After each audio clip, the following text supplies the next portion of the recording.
그 기회를 우리가 절대 놓쳐서는 안 된다. 음. 겉으로는 미국이 잘 되고 네. 그러나 속으로는 우리가 실속을 챙기는 이런 식으로 앞으로 이 사업을 운용을 해 가야만 우리에게 남는 게 있는 네. 그런 협상 결과가 되지 않겠나. 맞아요. 결국 미국의 궁극적인 타겟은 중국입니다. 어떻게 하면 미국 중심의 일극 체제를 계속 유지할 것이냐, 이게 핵심이고, 뭐 한국이 특별히 예뻐서라기보다도 한국의 갖고 있는 이 조선업의 강점을 미국이 네. 최대한 활용하겠다. 기후의 눈으로 경제를 읽다. 안녕하세요. CBS 기후로운 경제생활에 오신 것을 환영합니다. 저는 진행을 맡은 홍종호입니다. 한 주 동안 세계 각지에서 벌어진 기후 현안 전해드리는 주간 기후 브리핑 시간입니다. 오늘도 CBS 경제부 최소연 기자 나와 계세요. 안녕하세요. 네, 안녕하세요. 자, 오늘 어떤 또 이슈 갖고 오셨습니까? 네. 미국 조선업 다시 위대해질 수 있을까? 네, 그 8월 1일 앞두고 전 세계 최대 관심사였던 미국과의 상호 관세 협정. 우리도 막판에 이제 협상이 타결됐습니다. 네, 이번 우리 한미 관세 협정의 키워드는요, 단연 마스가입니다. 네. 조선에 관련된 건데 지금 뭐 트럼프 대통령 미국 취임한 뒤로 계속 뭐 조선업에 이제 벼뜰 일만 남았다 이런 말씀 많이 드렸는데 오늘도 이 조선업 관련 얘기 다뤄보려고 합니다. 그래요. 이 말이 이제 상당히 또 국제에서도 유명해졌어요. 마스가. 네. 이게 원래 트럼프 대통령의 정치 슬로건인 마가, 네. Make America Great Again이죠. 다시 이제 미국을 위대하게 만들자. 근데 우리 정부에서 이 협상 카드로 거기에 미국의 조선업을 위대하게 만들어 주겠다. 쉽빌딩을. 그러게요. 예, 네. 이렇게 해서 그 아이디어를 가지고 이번 협상 전략에 이제 임한 거죠. 네, 뭐 홍보거리까지 네, 맞습니다. 가지고 갔어요. 예. 네. 일단 한미 관세 협정 내용을 아주 간단하게 좀 짚어보겠습니다. 이번 협정 통해서 우리 상호 관세율은 이제 상호 관세 관세율이 원래 25%로 예고를 했었는데 15%로 이제 낮췄죠. 네, 그 조건이 붙었습니다. 3,500억 달러의 대미 투자 그리고 1,000억 달러의 에너지 구입을 하기로 했습니다. 뭐 여기다가 약간 플러스 알파가 이제 한미 정상회담 이후에 이루어질 것 같고요. 자, 근데 지금 협상 그 결과만 놓고 보면은 뭐 부문별로 보면은 어디는 좀 잘했고 어디는 못했다 이런 게 좀 갈려요. 그래요. 지금 가장 비상인 업종은 철강 알루미늄입니다. 자, 원래 품목관세 50% 적용해 왔는데 이번에 협상 대상에서 아예 제외가 됐기 때문에 네. 계속 50% 적용이 네, 이게 됩니다. 연초에 25였다가 네. 다시 또 25 더 추가했다가 그대로 삼- 가는 거죠. 예, 3월부터 네. 50%로 적용이 되고 있고요. 자동차 같은 경우에도 좀 아쉽다는 평가를 받습니다. 이게 품목관세 25% 적용됐던 거를 협상에서 15%로 낮추기는 했는데 사실 원래 트럼프 대통령 취임하기 전까지는 한미 FTA에 의해서 우리는 0%였잖아요. 사실 이게 예. 경쟁력이 굉장히 중요했던 게 일본과 EU는 2.5% 관세가 자동차에 대해서 부과되고 있었던 거죠. 맞습니다. 우리는 이게 0이었기 때문에 좋았는데 이걸 갖게 놔버렸으니까 네. 상당히 이제 더 치열한 경쟁을 뚫어야 하는 상황이 맞아요. 됐습니다. 우리가 좀 누리던 가격 경쟁력에 맞습니다. 좀 타격이 불가피해졌습니다. 이 말씀하신 것처럼 국가별로 비교를 해봐도 흥미로워요. 자, 유럽연합이랑 일본 같은 경우에도 똑같이 관세율 그래요. 15%로 이제 우리랑 똑같이 낮췄는데, 자, 유럽연합 같은 경우에는 에너지를 7,500억 달러치를 구입을 하기로 했고요. 트럼프 임기 동안. 그리고 대미 투자금은 한 6천억 달러 정도 약속을 했습니다. 그리고 일본 같은 경우에는 대미 투자 5,500억 달러 그리고 알래스카 LNG 프로젝트 투자를 약속을 했어요. 그래서 이거를 막 GDP 규모 대비 어떻다, 뭐 아니면 무역 흑자 뭐 규모 대비 어떻다 이렇게 양적 비교를 이렇게 좀 하더라고요. 그래서 뭐 누가 더 협상 잘했냐, 뭐 이 보기에 따라서 약간 관점에 따라 달라질 것 같아요. 근데 질적 비교를 해보면 우리나라가 확실히 이 부분을 협상 잘했다 싶은 그런 부분이 있습니다. 그게 바로 조선업 협력이에요. 네. 예, 이게 내용을 좀 따져보면은 우리가 대미 투자에 3,500억 달러 하기로 하면은 사실 이게 되게 큰 금액이잖아요. 그리고 그냥 한다 그러면 되게 모호한데 이 중에 1,500억 달러를 조선업 특화 펀드로 조성을 한다는 겁니다. 우리 정부가 먼저 미국에 제안을 해서 받아들여진 거예요. 근데 이게 되게 협상의 기술이 좀 발휘된 부분으로 평가를 받습니다. 빨간 모자 이렇게 직접 만들어서 가져갔다고 해요. 이제 트럼프 대통령 그 마가 모자를 마스가로 이제 직접 주문 제작을 해서 그랬군요. 예, 가져갔다고 하죠. 트럼프 대통령이 사실 작년 말에 당선인 신분으로서 이제 당시 윤석열 대통령이랑 통화했을 때 한 말이 미국 조선업이 많이 퇴조했는데 한국과의 도움과 협력이 중요하다. 자기가 원하는 바를 분명히 어필을 했어요. 그래서 이걸 잘 캐치해서 상대가 구미에 당길 만한 그런 제안을 가져간 거라고 볼 수 있습니다. 이게 뭐 유럽연합 대미투자 6천억, 일본 대미투자 5,500억 하면은 이게 엄청난 규모의 돈이 어디에 들어갈지 모르기 때문에 되게 불확실성이 커지는 게 있어요. 근데 일단 우리는 1,500억 달러를 우리가 강점도 있고 미국에 진출하면 좋은 분야로 구체화를 했다는 부분이 그래도 좀 좋은 평가를 받을 만합니다. 이 한미 조선협력펀드 투자 범위는요. 선박 건조뿐만 아니라 미국이 원래 원했던 그 유지보수 정비, MRO 뭐 이런 것도 있고 기자재, 그러니까 조선업 생태계 전반을 포괄하게 되고요. 정부에서 좀 강조를 하는 건 우리 기업 수요에 좀 기반해서 구체적으로 프로젝트에 투자할 예정이다. 좀 네. 이렇게 설명을 사실은 했습니다. EU가 이제 7,500억 달러를 에너지를 미국에 네. 수입하겠다 이런 건 굉장히 규모는 커 보이지만 사실은 예. 이미 러우 있는 전쟁이 거죠. 하고 있기 때문에 예. 미국으로부터 LNG 수입을 유럽은 다 기정사실화하고 네. 심지어 LNG를 이제 수입하는 데 필요한 이런 통관에 필요한 여러 항구나 이런 것들도 계속 건설하고 있어서 네. 이건 사실 이제 숫자는 커 보이지만 안 그래도 하려고 했던 네. 거고요. 네. 사실 경제 규모에 비춰보면 우리의 투자액이 대미 투자액이 이제 크면 컸지 적다고 볼 수는 없는 거죠. 네. 어쨌든 그러나 말씀하신 대로 이 조선업은 우리가 주목할 필요가 있다. 네. 우리의 강점이고 우리가 경쟁력이 있는 산업이기 때문에 이제 그렇게 말씀할 수 있을 것 같아요. 예. 자, 기업들이 또 적극적으로 이번 협상 과정에 미국으로 또 비행기 타고 맞습니다. 날아가서 또 활약을 예, 했어요. 맞아요. 그에 따라서 막 주가가 요동치는 네. 그런 시점이었습니다. 대표적으로 하나오션입니다. 네. 자, 이번 협상 기간에 김동관 그룹 부회장이 아예 미국으로 날아가서 진짜 큰 주목을 받았어요. 이렇게 될 수밖에 없었던 게 한화가 작년 12월에 미국의 필라델피아 필리 조선소를 인수를 했습니다. 사실 이게 되게 열악하다고 해요. 그래서 앞으로 돈이 들어갈 일이 좀 많긴 한데 일단 이미 조선소를 인수를 한 상황이기 때문에 이 한미 조선 협력을 하기에 굉장히 좋은 그런 뭐 토양을 갖췄다고 보고요. 네. 그다음에 호주의 조선 방산업체 오스탈이라는 회사에 지분을 매입을 해뒀는데 이 오스탈이 엘라베마랑 캘리포니아에 조선소를 또 두고 있다고 해요. 그래서 이것도 이제 좋은 협력 기반을 닦아뒀다 이런 그 네. 시장의 기대가 나오고 있습니다. 하나와 함께 우리 국내 조선 빅3 HD 현대중공업 그다음에 삼성중공업도 대미 투자를 준비 중인 걸로 알려졌습니다. 일단 이 1,500달러 조선업 펀드 규모 하면요. 이게 한화로 한 208조 5천억 원 정도로 계산이 되더라고요. 근데 우리 국내 조선 빅3 시가총액 다 합쳐도 100조 원이 좀 안 네. 됩니다. 네, 90조 이게 원 규모가 정도예요. 상당해요. 그래서 이 기업의 직접 투자는 일부가 될 거라는 게 정부 설명이에요. 그 나머지는 대출이랑 보증이 대부분이 될 거다. 이렇게 설명을 좀 하고 있더라고요. 그래서 뭐 수출입은행이나 무역보험공사 같은 이 국책금융기관에서 이제 국내 조선사가 이제 미국 조선소 인수하고 뭐 시설 투자할 때 필요한 뭐 대출이 있잖아요. 또 뭐 국내 조선사가 이렇게 해서 미국 현지 조선소에 수주하고 그러면 선박 금융 같은 것도 할 때 보증이 필요하기 때문에 이런 역할을 좀 할 거다. 이렇게 얘기가 됩니다. 그리고 또 지금 국내 조선 3사랑 한국 조선해양 플랜트 협회에서 마스가 TF를 구성을 해서 지금 정부하고 대응에 나섰습니다. 대응을 조율하고 있는 거예요.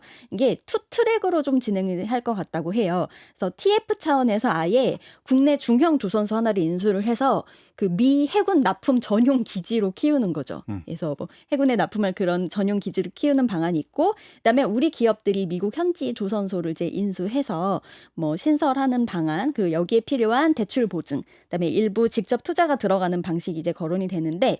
필요하면 국책금융기관뿐만 아니라 민간금융기관에서도 대출이랑 보증을 좀 끌어오는 방안을 모색하는 걸로 전해집니다.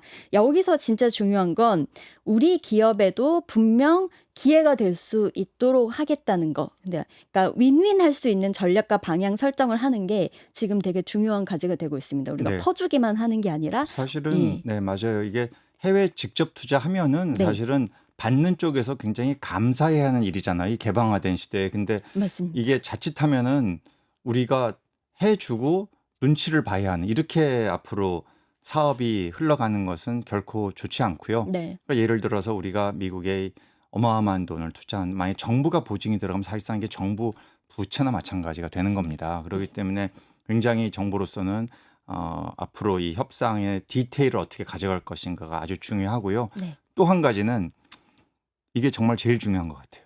이렇게 협상이 돼서 미국의 조선업을 우리가 키워주겠다라고 네. 하지만 네. 그 이상으로 대한민국에서의 공급망이 원활하게 연결이 돼서 미국의 조선업이 거기서 배도 지어지고 할 수 있지만 상선도 막 건조되고 네. 정작 중요한 부품, 인력 이런 것들을 한국에서 가져가고 네. 이렇게 공급망이 연결이 돼야 우리 산업도 살지 않겠습니까? 아, 미국의 조선업이 부흥했을 때 네. 긴밀한 공급망이 우리랑 그렇죠, 연결이 돼 있어서 그렇죠. 우리도 같이 클 같이 수밖에 가야죠. 없는. 예, 그렇게 네. 가야지 예. 독립돼서 고립돼서 미국에서만 이게 모든 게 다 조달되고 네. 이게 사실은 미국의 완결성 있는 공급망을 구축하겠다고 하는 것인데 네. 모든 산업에서 네. 조선업이 그렇게 한꺼번에 되기란 굉장히 어려울 것으로 봐요. 예. 뭐 가격이나 인력이나 모든 면 인프라 면에서 따라서 그 기회를 우리가 절대 놓쳐서는 안 된다. 우리도 잘 되고 겉으로는 미국이 잘 되고 네. 그러나 속으로는 우리가 실속을 챙기는 이런 식으로 앞으로 이 사업을 운용을 해 가야만 우리에게 남는 게 있는 맞- 그런 협상 결과가 되지 않겠나. 맞아요. 이것이 참 중요하다는 앞으로 생각이 마스가 들게 돼요. 관련해서 디테일 말씀하신 디테일이 정말 중요할 것 네, 같습니다. 맞습니다. 예. 어쨌든 네. 일단 시작 자체는 우리의 빅3 또 이 조선업이 오늘 중무장대이기 때문에 네. 엄청난 이 협력 업체들이 또 연결돼 있잖아요. 맞아요. 이런 쪽에 먹거리가 일단 생길 가능성이 높아졌다. 네. 이 부분은 우리가 짚을 수 있을 것 같습니다. 맞습니다. 지금 보면요. 발주하는 선박 종류 굉장히 다양할 걸로 예상이 됩니다. 일단 해군력 강화를 위한 그 군함 수요가 대표적이에요. 미국 해군 함정이 지금 219척인데 중국이 234척으로 더 많은 걸로 알려져 그렇군요. 있죠. 예, 여기 속도 낼 걸로 보이고요. 상선에서 엄청나게 벌어집니다. 미국이 보유한 상선이 200척 남짓인데요. 중국이 7,000척이 넘는다고 해요. 그러면 이것도 상선 발주도 되게 늘어날 걸 예상이 되죠.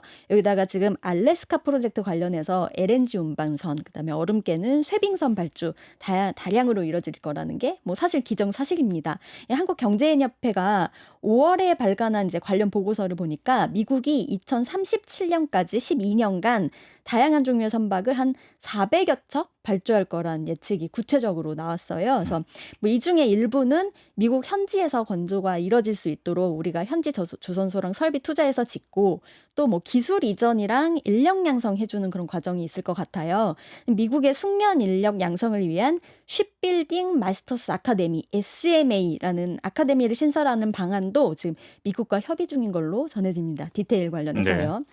네, 여기서 우리가 기억해야 되는 중요한 사실이 있습니다. 엄청난 선박 이제 발주가 이루어질 건데 우리가 지난번에 소개해드린 국제해사기구 IMO의 탄소세 규제가 있습니다. 이게 2028년부터 부과가 되고요. 그럼요. 유럽연합 같은 경우는 규제 시작했어요. 작년부터 네. 이제 해운업을 그 탄소 배출권 거래제 EU ETS에 편입을 해서 아예 유럽 항로 지나는 선박은 온실가스 할증료 내야 됩니다. 예, 이게 중요한 사실이에요. 맞아요. 예.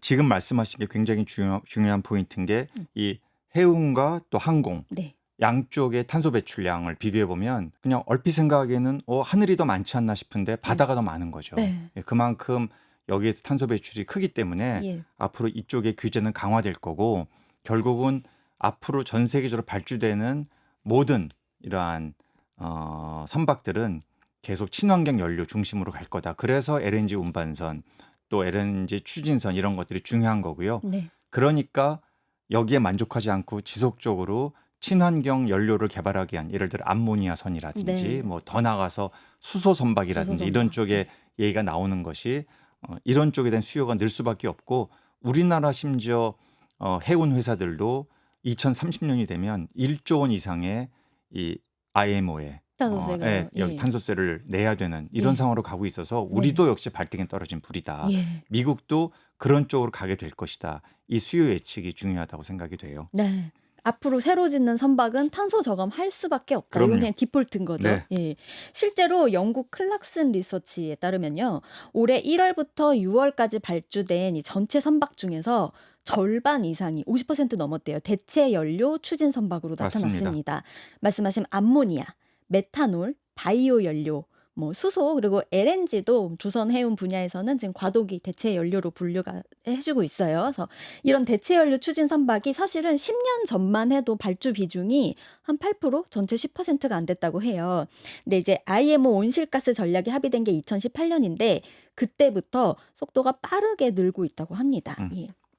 그래서 우리 조선 3사는 이런 친환경 선박 수요에 좀 선제적으로 대응을 해서 기술 경쟁력을 갖춘 상황입니다. 이 미국 조선업이 그러면 다시 위대해질 수 있는가 제목으로 돌아가면요. 이게 국내 이제 조선사들로부터 우리가 이제 몇 년 동안 이렇게 또 투자를 해줄 건데 이때 얼마만큼 우리의 그 기술을 잘 이전을 받아서 또 자국 조선업을 이끌 인력을 얼마만큼 잘 확보를 해서 이 친환경 건조 기술을 얼마나 잘 습득할 수 있을지 여기에 이제 미국 조선업이 다시 부응할 수 있는지 여부가 좀 달려 있다고 볼 수 있어요.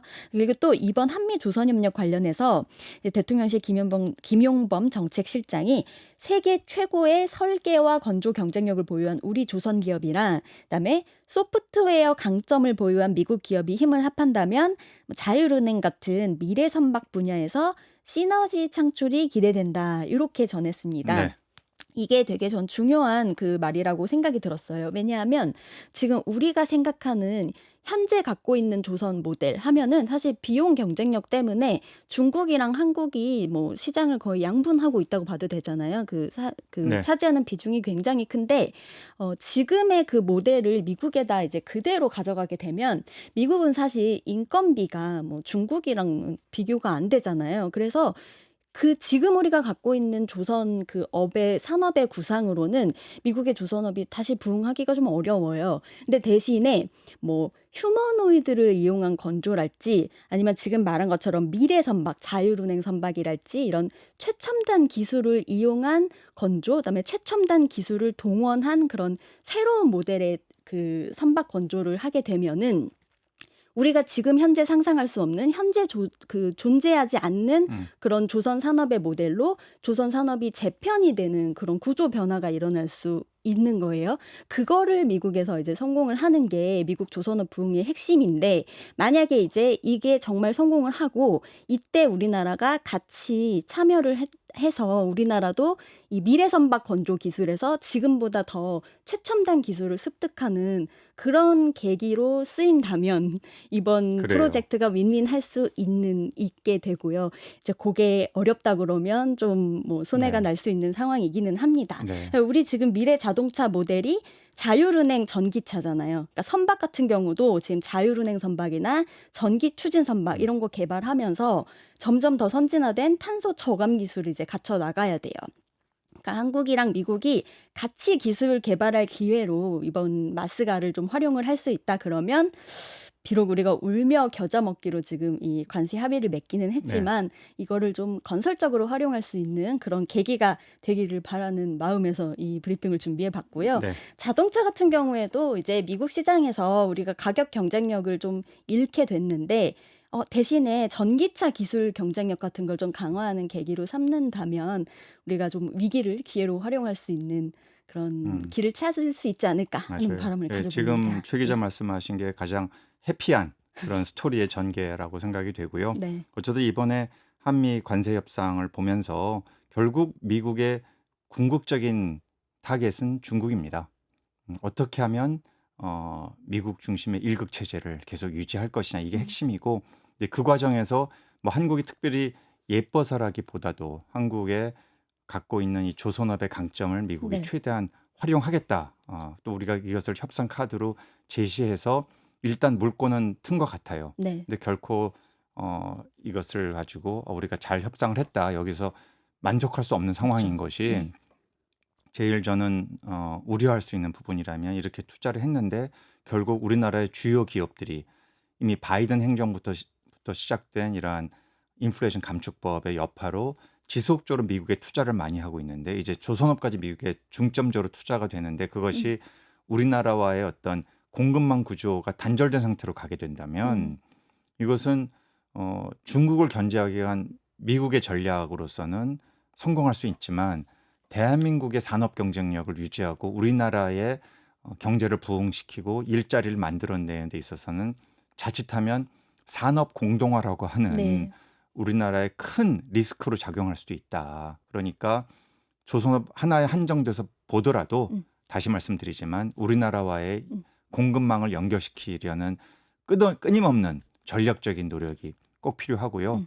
더 나아가서 네. 이런 관세 전쟁의 이런 상황 속에서 어떻게 하면 한국 정부가 대한민국의 기업들이 투자하고 우리 청년들이 이 안에서 일자리에 대한 희망을 가지고 살아갈 수 있을 것인가에 대한 전략을 끊임없이 모색해야 한다. 이제 더 이상 우리가 자유무역의 시대에 미국의 선의를 바라고 뭐 이런 시대는 다 지나가 버렸기 지나갔죠. 때문에 네. 그러한 어떤 미국의 전략을 우리가 충분히 정확하게 이해하고 한국의 생존 전략을 동시에 모색하면서 가야 한다. 이것이 이번 관세 협상을 보면서 다시 한번 느끼게 되는 포인트가 아닌가 싶습니다. 디테일을 잘 네, 짜달라는 잘 해야 주문으로 됩니다. 네, 정부가 일하겠습니다. 예. 앞으로 지속적으로 노력을 꼭 해주기를 당부하고 싶습니다. 예.